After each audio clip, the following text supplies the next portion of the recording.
In the early hours, before the first tour buses turn off the highway and before the day warms the lawns, the DuPont estate feels like a place that is holding its breath.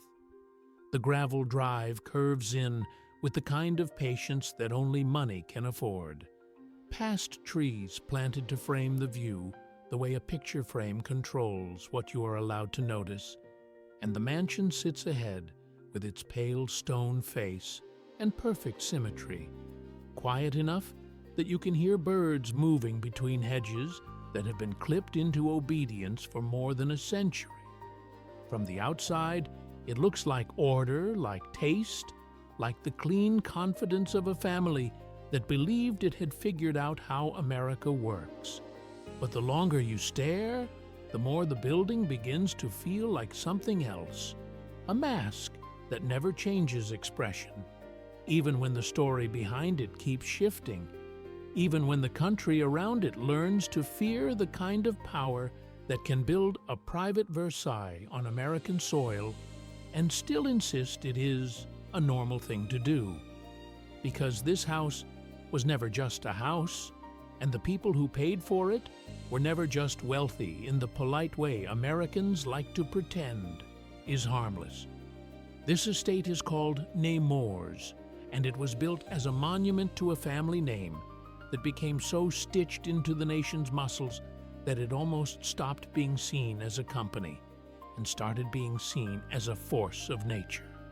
DuPont, a name that carries the smell of gunpowder and the shine of new plastic, the promise of innovation and the aftertaste of lawsuits, a name that appears in patriotic history books and in environmental reports, in stories of philanthropy and in stories of harm. And if you walk these gardens and you let your mind drift past the fountains and the marble and the controlled silence, you start to feel what the estate really is. It is a physical argument. It is a statement that says a private family can become a public power, can shape a nation's wars and its workplaces and its chemistry, and then retreat behind iron gates and stone walls and call it legacy. Most people who visit Nemours today come for beauty. They come for the shock of European scale in an American landscape, for the formal gardens that stretch out like geometry carved into earth, for the way the mansion seems to sit above time. They learn dates and names. They take photographs that crop out the less comfortable context. They leave with the feeling that they have seen a piece of old money America, that strange world where wealth was not measured by a bank app or a stock chart, but by how much land you could keep empty and how much stone you could turn into art. But the darker story of Nemours is not in a single crime scene, not in one scandal headline that burns hot and then disappears. Its darkness is slower and deeper, the kind of darkness that comes from an entire system, the kind that hides inside a word like dynasty until you remember what dynasties do. They take, they protect, they endure, and the people who live inside them learn how to justify almost anything as long as the name survives. To understand why this estate can be called America's most controversial corporate mansion, you have to understand that corporate power in America was never just boardrooms and factories. It was family. It was inheritance. It was feuds. It was public influence exercised through private decisions. And in the DuPont story, the house is not the beginning.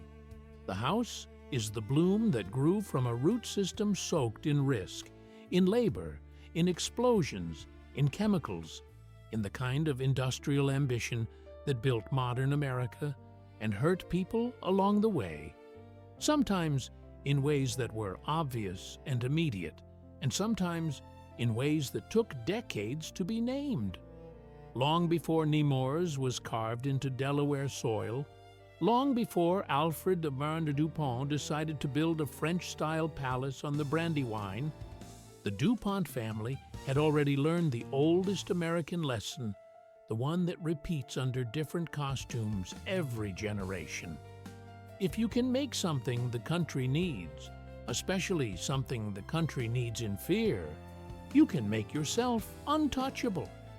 In the early 19th century, when the young United States was still raw and uncertain and hungry to defend itself, gunpowder was not just a product. It was security. It was leverage. It was life and death packed into barrels.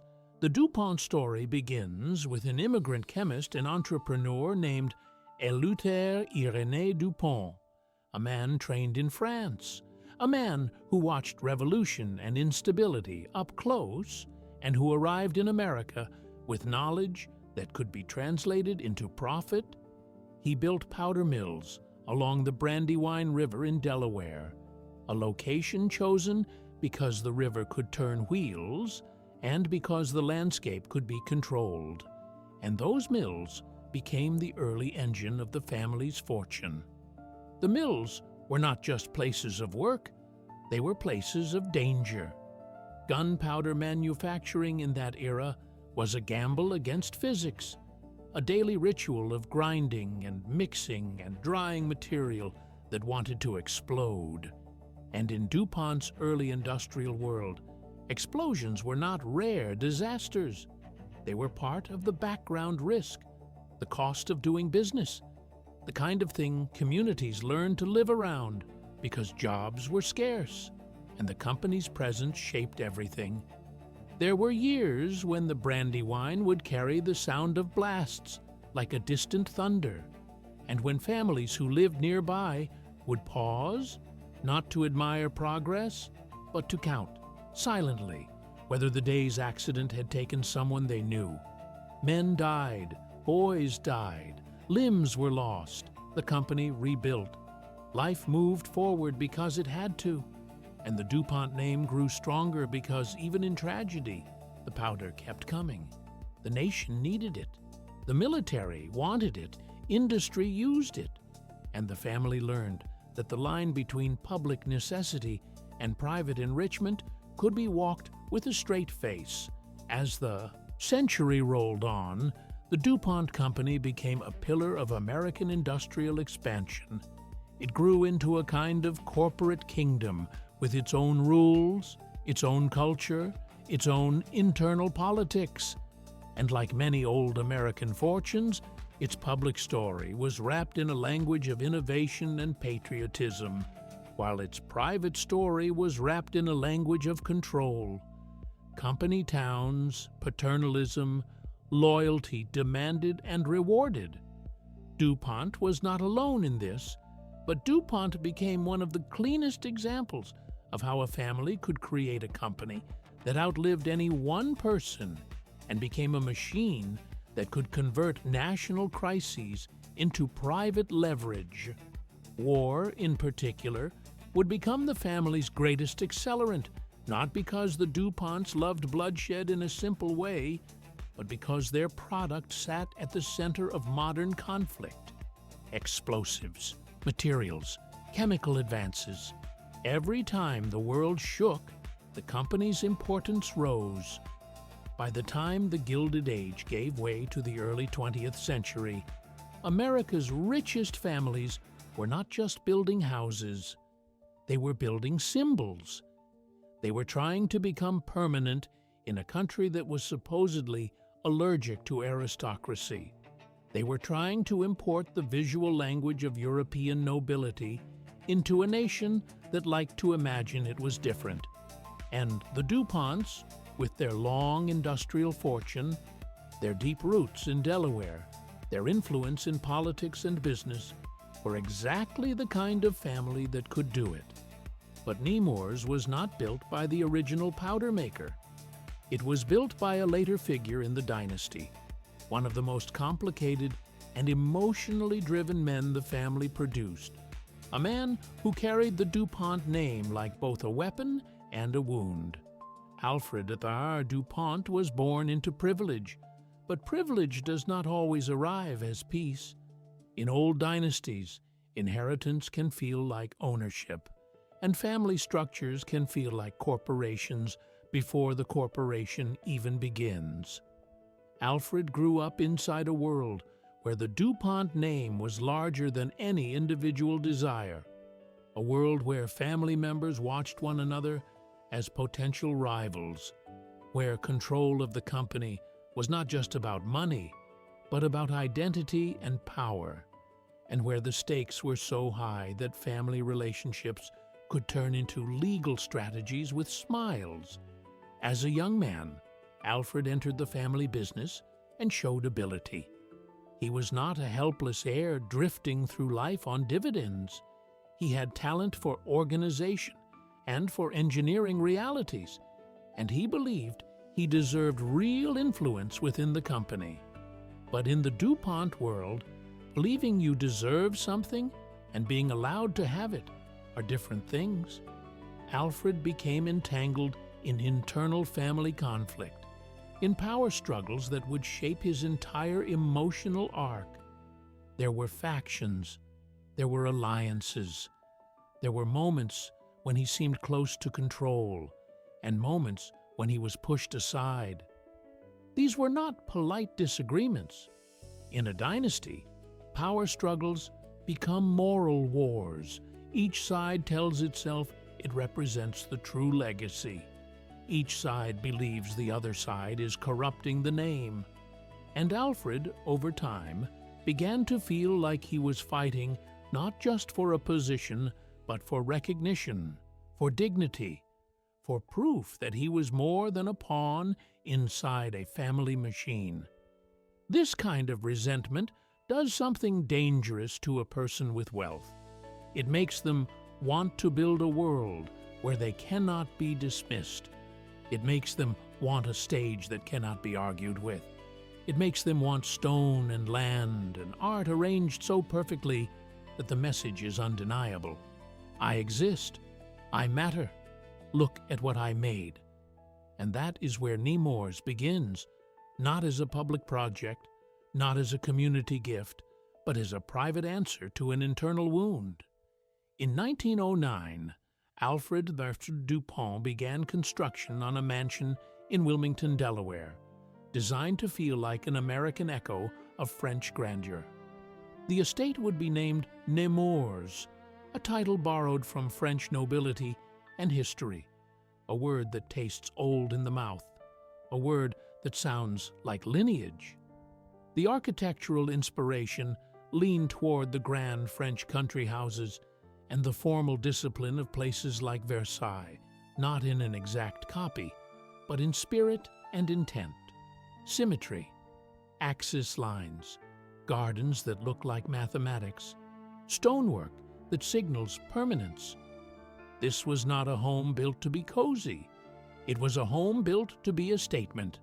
The irony, which you can feel once you know the family story, is that Alfred built this palace at a time when his own personal life was not stable. The mansion was meant to project order, but the man funding it lived inside emotional disorder. His marriage to his first wife, Bessie Gardner DuPont, became one of the most bitter society dramas of the era, not because it was unique in its unhappiness, but because of how public and vicious it became in the context of old money Delaware, a place where appearances were treated like law. The marriage deteriorated, and the conflict escalated into legal battles that dragged private grievances into courtrooms. There were allegations, there were counters, there were humiliations that could not be taken back once spoken aloud. Divorce in that time was not just a breakup, it was a social bomb. It threatened reputation, it threatened access, it threatened the myth that old money families were morally superior, and the DuPont name, which already carried the weight of industry and power, began to carry something else in the public imagination. The sense that behind the controlled facades there was cruelty, manipulation, and a willingness to weaponize the law to win. The mansion rose during this era of tension, and that matters because it changes how you see the building. It is easy to look at Nemours and imagine it as a love letter to beauty. It is harder, but more honest, to imagine it as a fortress of ego built during a period when the man behind it was fighting to control his narrative in both business and marriage. When you build a palace while your private life is collapsing, you are not building for comfort. You are building for control. You are building a place where the outside world can be curated, the way hedges are clipped, where visitors see what you want them to see. Nemours was designed with an almost theatrical obsession with perspective.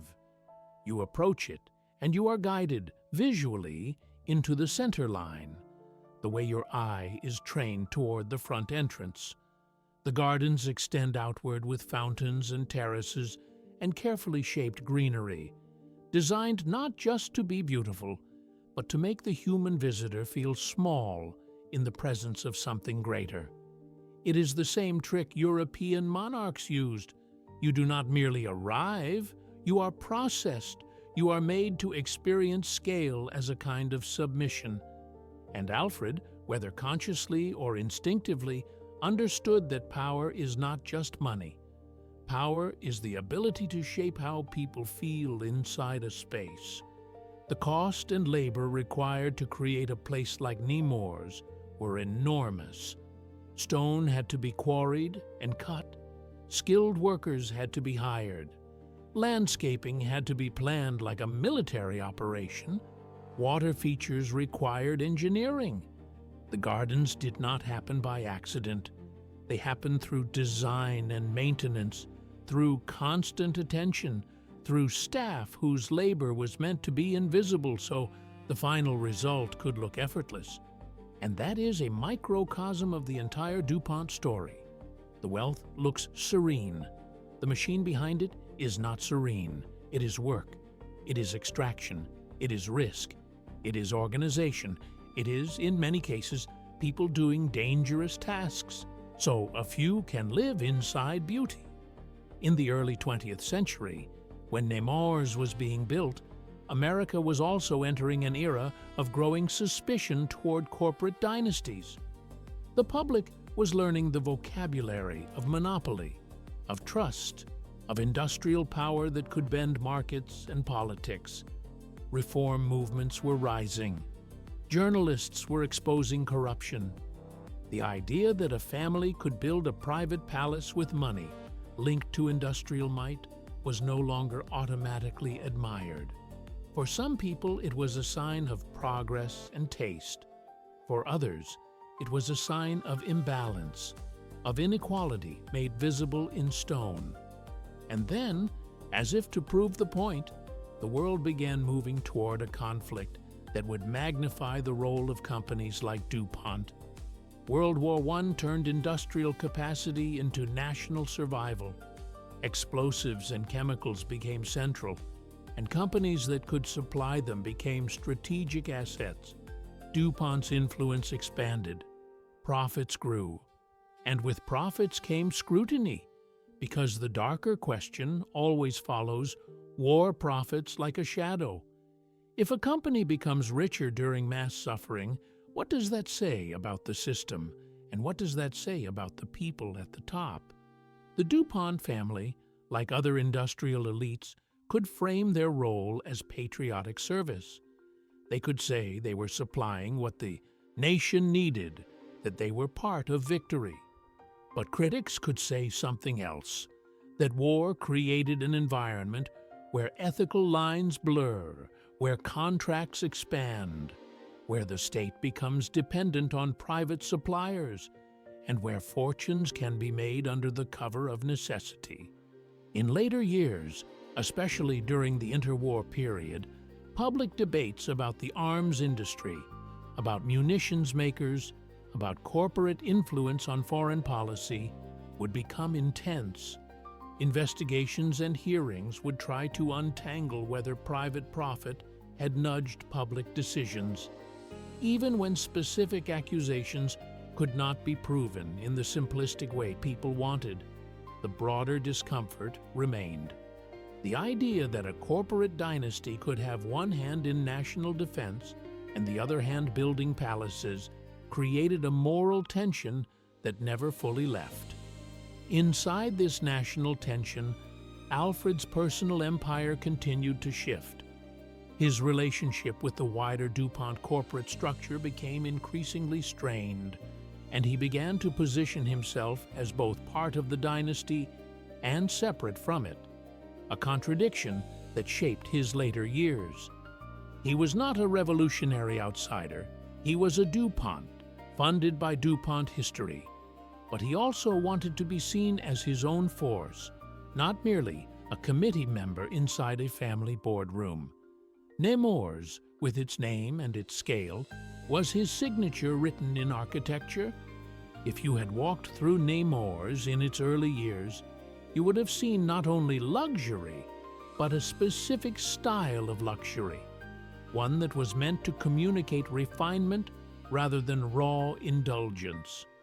Rooms arranged with formal symmetry, furniture chosen to echo European taste, art placed to suggest cultural legitimacy, not just spending power. The staff would move quietly, the surfaces would shine, and visitors, if they were allowed inside, would feel that they were not in an American mansion trying to be European, but in a place attempting to erase the American present entirely, to become timeless.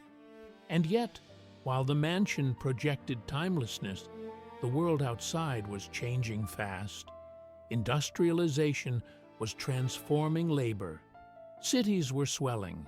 Workers were organizing. The gap between the people who could live in palaces and the people who could not was becoming politically dangerous. Corporate dynasties could no longer assume they were loved. They had to manage perception. They had to become careful. They had to build not only wealth, but legitimacy. This is where the DuPont story becomes truly controversial, because legitimacy in the corporate dynasty world is often purchased through two channels. One is influence, the other is philanthropy. Influence can be political lobbying, relationships, institutional control. Philanthropy can be hospitals, schools, museums, foundations. Both can be genuinely beneficial. Both can also serve as armor, a way to soften a name that might otherwise be associated only with exploitation or harm. Alfred the Boer DuPont, after years of family conflict and personal upheaval, would become one of the key figures in shaping this philanthropic armor. Later in life, after his divorce, and after significant shifts in his personal world, he remarried, and his second wife, Jessie Ball DuPont, became deeply tied to his legacy. Alfred also became involved in building and funding institutions that would outlive him, including projects in Florida where he later spent much of his time, and broader charitable structures that would turn parts of his fortune into public benefit. But philanthropy does not erase controversy. It complicates it. It makes the story harder and therefore more honest. Because you can hold two truths at the same time. A dynasty can fund hospitals and also contribute to systems that harm. A fortune can build gardens and also be rooted in dangerous industrial work. A family can be proud of innovation and also face lawsuits that claim that innovation caused damage. That complexity is what keeps viewers watching, not because they want a simple villain, but because they want to understand how power actually behaves, how it justifies itself, how it continues. The DuPont name over the 20th century became attached to some of the most influential chemical and materials innovations in modern life. This is the part of the story that the family and the company could point to with pride. Scientific breakthroughs, new materials that changed consumer products, industries, medicine, construction. For decades, DuPont marketed itself as a symbol of American progress, of laboratories and white coats and optimistic slogans. To many people, DuPont meant modernity. It meant the future. It meant the idea that industry could solve problems and make life easier. But chemistry has a darker side, and the darker side is not always visible immediately. The cost of chemical innovation can appear years later in water tables, in worker health, in waste sites, in communities that discover too late that what was poured out behind a fence did not stay behind a fence. And DuPont, as one of America's most powerful chemical companies, became entangled in that darker side, not as a single moment, but as a pattern that unfolded over decades. Across the United States, industrial sites linked to major chemical manufacturing became sources of environmental concern, of government investigation, of cleanup projects that could take years. DuPont facilities, like many heavy industrial operations, faced scrutiny over waste disposal practices that were once considered normal and later considered unacceptable. The standards changed. The science evolved. The public grew less willing to accept corporate assurances without data. And when communities began to push back, the corporate dynasty model did what it often does. It defended itself. It hired lawyers. It negotiated. It settled. It denied where it could deny. It complied where it had to comply. And through it all, the family name remained polished on the outside, because that is what dynasties are good at. They do not survive by admitting weakness quickly. They survive by controlling narrative, by making the controversy feel technical, by turning moral questions into regulatory arguments.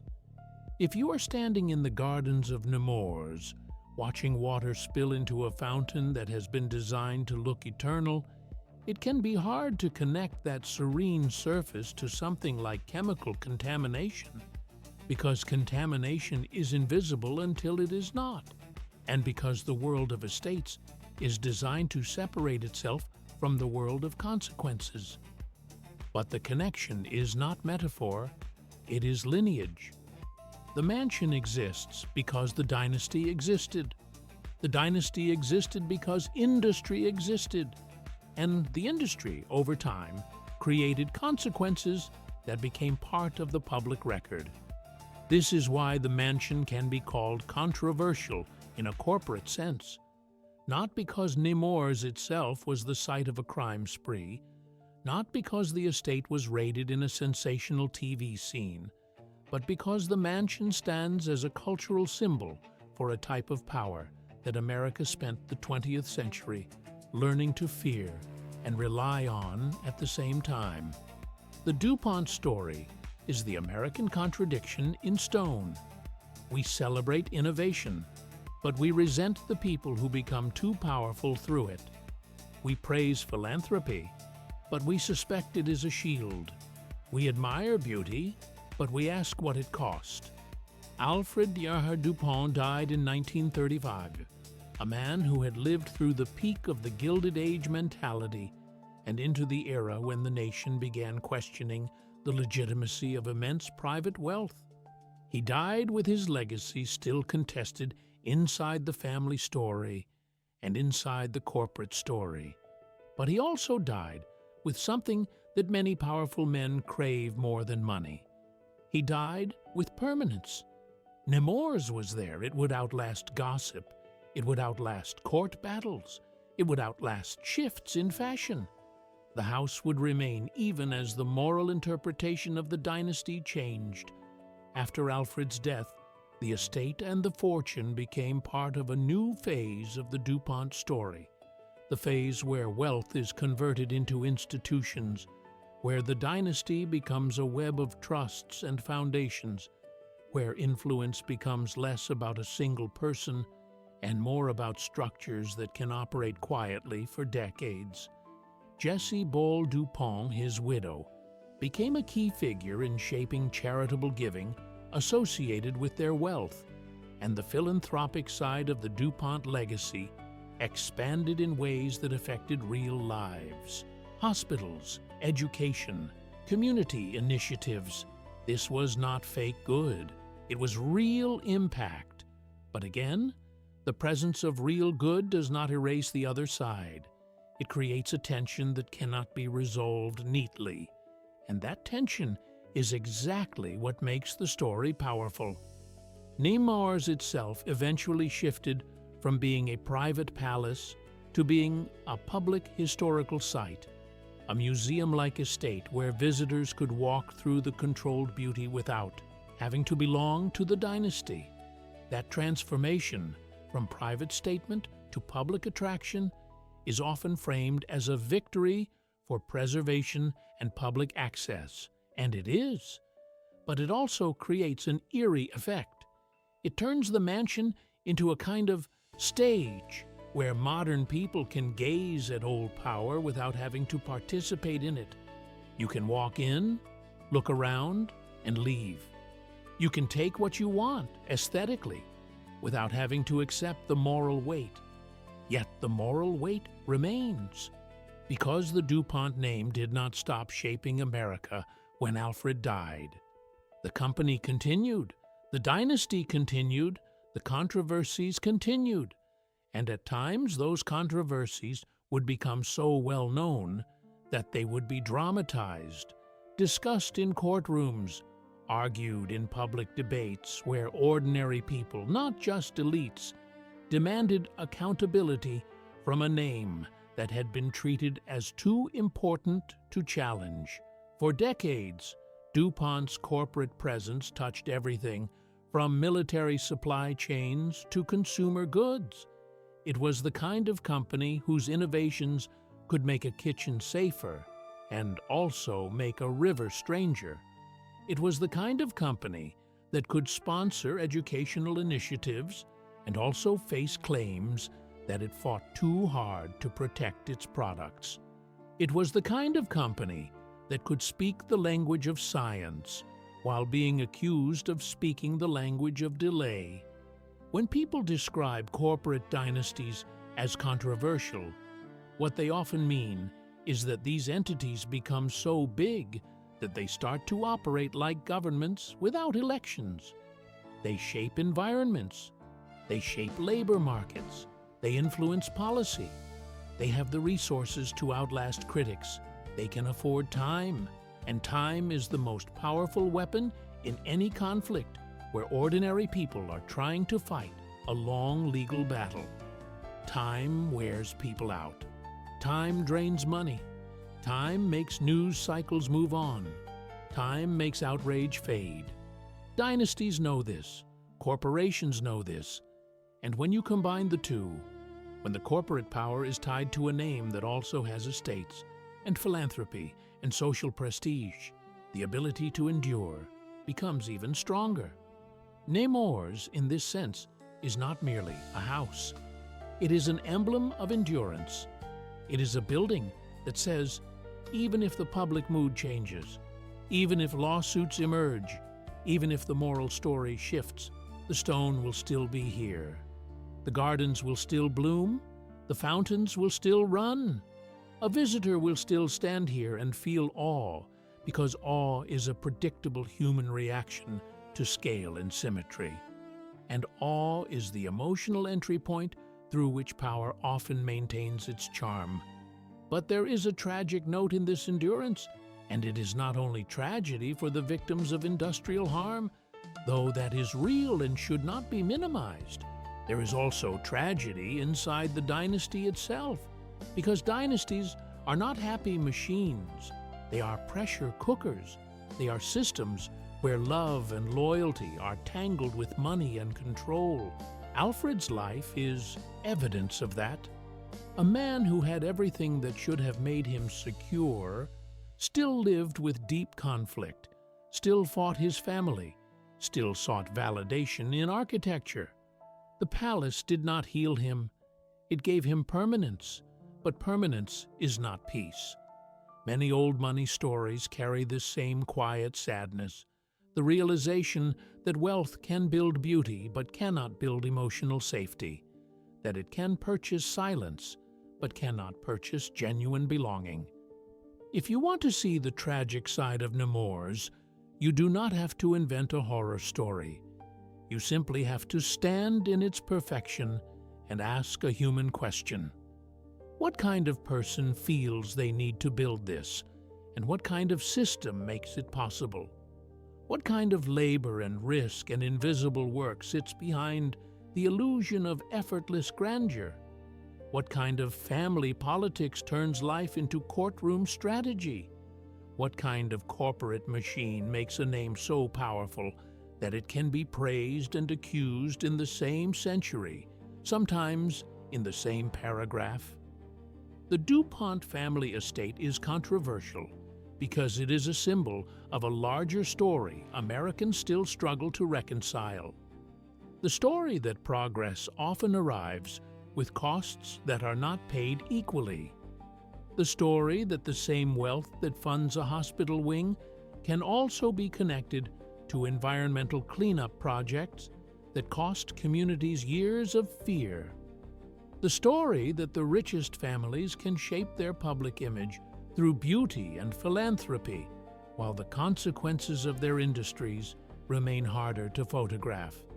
And that brings us back to the mansion itself, because Nemours is not neutral. Architecture is never neutral. When you build a palace, you are making a statement about hierarchy. You are saying some people deserve to live inside art, while others live outside the gates. You are saying the past matters enough to be imported, that European aristocratic aesthetics can be transplanted into American soil, that the New World can be made old if the right family wants it badly enough. And in the DuPont case, that statement lands with extra weight because the dynasty's money did not come from ancient titles. It came from industrial capitalism, from a modern system that claims to be based on merit and markets, and yet produces palaces that look like monarchy. This is why viewers get pulled into these stories, because the mansion is the hook, but the mansion is also the evidence. It is the physical proof that the myth of equal opportunity has always been complicated. It is the proof that some families did not just become rich. They became permanent. They became institutions. They became names that could survive generations, even as the moral judgment of the public shifted around them.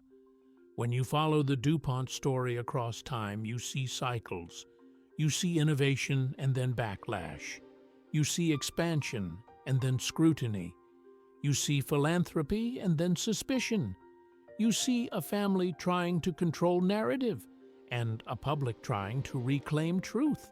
And Nemours sits in the middle of this as a kind of quiet witness. It watched the era when industrial kings built palaces without apology. It watched the era when corporate power learned to speak in softer language. It watched the era when environmental and labor questions grew too loud to ignore. It watched the era when old money began opening its gates to the public, not purely out of generosity, but because maintaining estates is expensive and because public access can transform private burdens into public heritage. If you listen closely, the estate tells you this story without speaking. It tells you in its symmetry, in its insistence on control, in its refusal to look messy. It tells you that the people who built it valued order, and that order was not only aesthetic, it was social, it was economic, it was moral, at least in their self-image.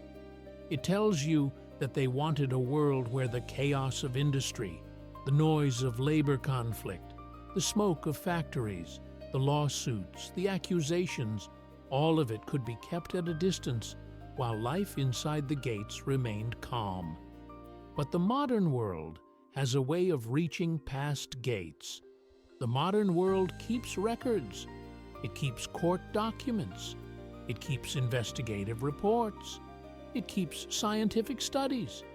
It keeps the stories of communities who lived near industrial sites and watched illnesses and odors and water changes that did not match corporate assurances. It keeps the stories of workers whose bodies absorb the cost of production. And these stories attach to names. And when a name is as iconic as DuPont, the attachment becomes cultural. It becomes part of how the public sees the dynasty. The estate cannot escape that. The gardens cannot prune it away. The mansion cannot repaint it out. So what remains when you strip away the tourist brochure language is a more honest picture. Nemours is beautiful. It is also unsettling because it represents a concentration of private power that modern Americans claim to dislike and yet continue to produce in new forms. The DuPont family estate is controversial because it makes that contradiction visible. It forces a question. How much power should any private entity have, and what does that power do to everyone else? There is a final layer of tragedy in this story, and it is not simply the tragedy of harm or scandal. It is the tragedy of distance. These estates were designed to create distance between the people inside and the people outside. Distance from noise, distance from consequence, distance from the daily lives of those who made the system run. And that distance, over time, can become emotional isolation even for the people living inside. When you live in a palace, the world cannot approach you normally. People perform around you. Relationships become filtered. Loyalty can be bought. Criticism can be delayed. And the result is that a person can be surrounded by beauty and still live in a kind of loneliness, still feel threatened, still feel the need to prove themselves again and again. Alfred DuPont built Nemours not because he lacked anything materially, but because something in him demanded a monument. He wanted a world that could not be argued with. He wanted stone to do what family politics could not do, which is to give him unquestionable presence. And in that sense, Nemours is not only a symbol of corporate power. It is a symbol of a human weakness that corporate power often amplifies. The need to be remembered, the fear of being diminished, the craving to turn wealth into proof of worth. That is why the mansion story still lands today. Because the building stands, and because the questions it raises are not old questions, they are current questions.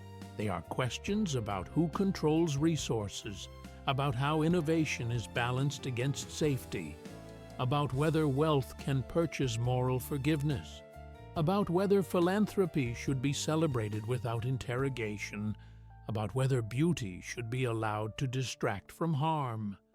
When the sunlight hits the stone facade of Nemours and makes it glow, the mansion looks like a dream.